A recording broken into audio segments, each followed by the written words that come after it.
Salut à tous et bienvenue dans cette nouvelle vidéo de la série Anglais des affaires sur ma chaîne YouTube. Si vous êtes déjà abonné, je tiens à vous remercier pour votre soutien continu. Et si c'est la première fois que vous nous rejoignez, ne ratez pas l'occasion de vous abonner pour ne pas manquer aucune de nos précieuses leçons sur l'anglais des affaires. Aujourd'hui, nous reprenons là où nous nous sommes arrêtés la dernière fois en explorant les aspects essentiels de la négociation en anglais. Que vous soyez un professionnel cherchant à perfectionner vos compétences linguistiques dans le monde des affaires ou simplement quelqu'un qui veut s'exprimer plus efficacement en anglais, cette vidéo est faite pour vous.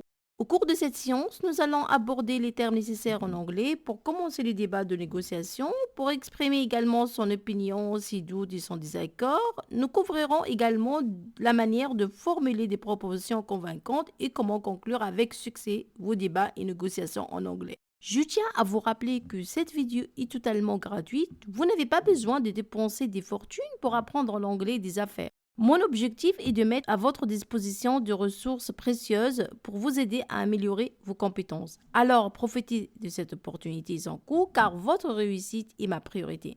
Avant de poursuivre, je vous invite à vous abonner à ma chaîne en cliquant sur le bouton d'abonnement ci-dessous. Maintenant, plongeons directement dans notre sujet du jour, l'art de la négociation en anglais. Let's go! Comment commencer le débat de négociation? Pour initier le débat de négociation, nous avons besoin de plusieurs termes et expressions. Pour commencer un débat en français, on dit tout d'abord, j'aimerais dire que. En anglais, on dit first of all, I would like to say. First of all, I would like to say. En français, on dit pour commencer, j'aimerais. En anglais, on dit for starters, I would like to. For starters, I would like to. On peut dire également, la première chose à dire est que the first thing to say is that. The first thing to say is that. On peut dire également, pour commencer, en anglais, on dit to start, to start, to start. Maintenant, on va apprendre ensemble comment exprimer son opinion en anglais. En français, on dit pour veut dire la vérité, je pense que. En anglais, on dit to tell you the truth, I think. To tell you the truth, I think. En français, on dit pour ma part. En anglais, on dit for my part. For my part. For my part. J'ai l'impression que I have got the impression that. I have got the impression that. Je pense qu'il vaut la peine. I think it is worth. I think it is worth. I think it is worth. I think it is worth. J'ai le sentiment que. I have a feeling that. I have a feeling that. I have a feeling that. Maintenant, nous allons voir ensemble comment exprimer son accord en anglais. Sur ce point, je suis tout à fait d'accord. On this point, I agree completely. On this point, I agree completely. Je suis tout à fait d'accord. I completely agree. I completely agree. I completely agree. Sur ce point, je suis tout à fait d'accord. On this point, I agree completely. On this point, I agree completely. Je suis tout à fait d'accord. I completely agree. I completely agree. I completely agree. C'est exact, parfaitement exact. That's right, absolutely right. That's right, absolutely right. That's right, absolutely right. Je partage cet avis. I agree with that. I agree with that. I agree with that. I agree with that. Je suis entièrement de votre avis. I completely agree with you. I completely agree with you. Il semble que nous sommes d'accord. On dit It seems we are in agreement. It seems we are in agreement. It seems we are in agreement. Je suis d'accord. I agree. I agree. I agree. Je le pense aussi. I think so too. I think so too. I think so too. C'est juste. That's right. That's right. That's right. Je ne pourrais pas être plus d'accord. I couldn't agree more. I couldn't agree more. Exactement. Exactly. Exactly. Exactly. Vous avez tout à fait raison. You are absolutely right. You are absolutely right. You are absolutely right. Comment dire en anglais je suis sur la même longueur d'onde? I am on the same page. I am on the same page. I am on the same page. Je suis avec vous sur ce point. I am with you on this. I am with you on this. I am with you on this. Comment dire en anglais je partage votre opinion? I share your opinion. I share your opinion. I share your opinion. Maintenant, on va voir ensemble comment exprimer ces doutes en anglais. Je suppose que oui, cependant. I suppose so, however. I suppose so, however. Le pensez-vous vraiment? Do you really think so? Do you really think so? Do you really think so? Je ne suis pas sûre de cela. I am not sure about that. I am not sure about that. I am not sure about that. Eh bien, ça dépend. Well, it depends. Well, it depends. Well, it depends. Comment dire en anglais j'ai des doutes? I have my doubts. I have my doubts.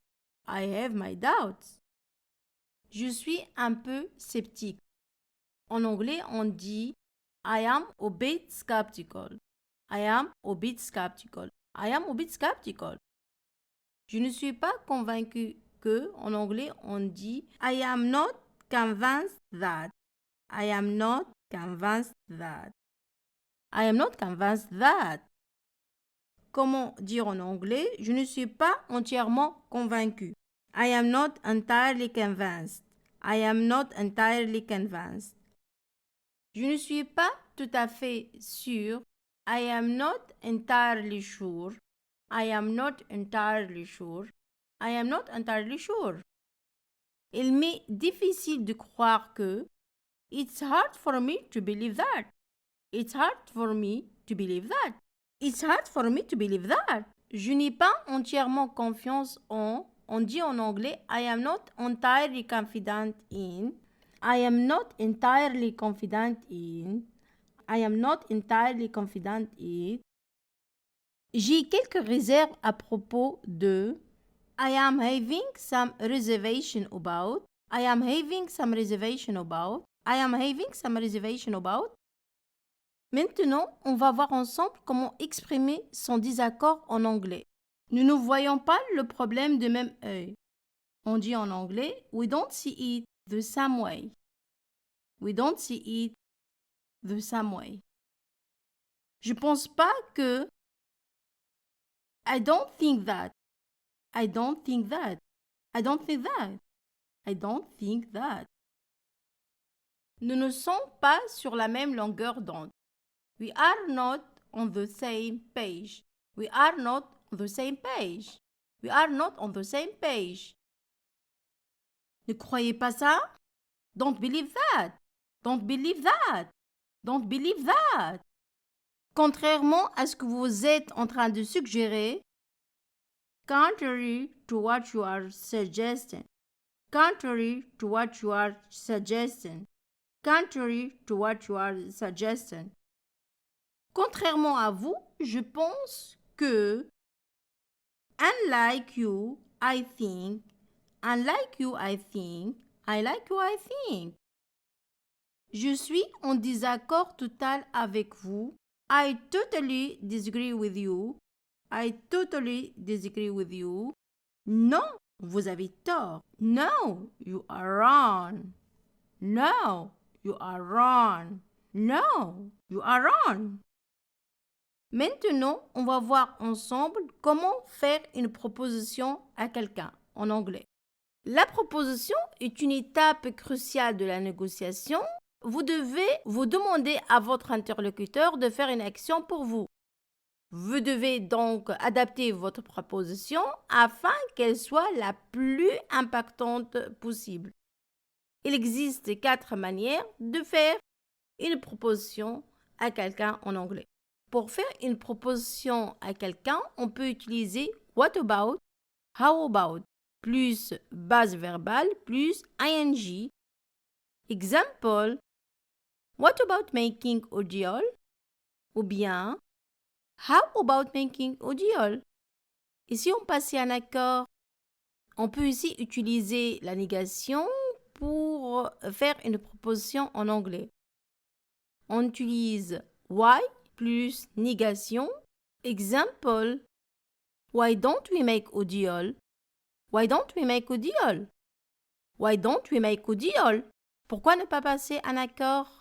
On peut utiliser également l'impératif en utilisant let's plus base verbale. Exemple, let's make a deal now. Let's make a deal now. Let's make a deal now. Passons un accord maintenant. On passe à la dernière méthode pour faire une proposition en anglais, c'est en forme de question en utilisant could. Exemple, could we make a deal? Could we make a deal? Could we make a deal? Pouvons-nous passer un accord? Maintenant, on va voir ensemble comment conclure votre débat ou votre négociation en anglais. Comment dire en anglais en conclusion? In conclusion, in conclusion, in conclusion. Comment dire pour conclure? To conclude, to conclude, to conclude. Comment dire en anglais pour arriver à une conclusion? To reach a conclusion, to reach a conclusion, to reach a conclusion. Comment dire en anglais pour résumer? To summarize, to summarize, to summarize. Comment dire en anglais? Tout bien considéré. All things considered. All things considered. Comment dire en anglais? Finalement, on dit finally, finally, finally. En conclusion, n'oublie jamais que l'anglais des affaires est bien plus qu'une simple compétence linguistique, c'est une porte vers la réussite professionnelle et l'expansion de vos horizons. C'est l'outil qui vous permettra de saisir des opportunités internationales, de renforcer vos confiances dans le monde des affaires et d'établir des relations fructueuses avec des partenaires du monde entier. Alors, engagez-vous dans cette aventure passionnante et découvrez comment l'anglais des affaires peut vous propulser vers de nouveaux sommets professionnels. Le succès est à votre porte. Tout ce que vous avez à faire, c'est de saisir cette opportunité. Un dernier conseil que je vous donne, il faut mettre cette vidéo en boucle pour que vous puissiez apprendre les vocabulaires mentionnés dans cette vidéo. Bon apprentissage, prenez soin de vous et à très bientôt. Au revoir.